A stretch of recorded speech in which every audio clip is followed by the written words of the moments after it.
हरि शंकर भगवान की जय। तो भैया ढोलक पे आ गए हम, इनकी बारी हो गई खत्म।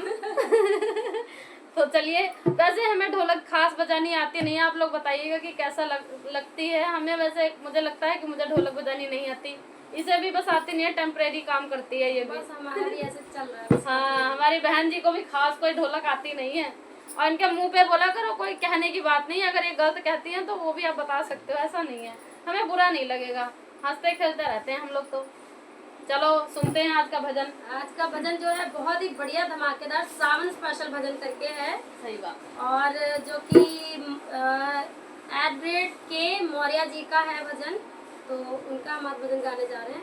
तो प्लीज़ जैसे उनको आपने सपोर्ट किया है, हमें भी ऐसे ही सपोर्ट करें। तो चलिए सुनते हैं, बहुत ही प्यारा है। भोला भांग धतूरा पी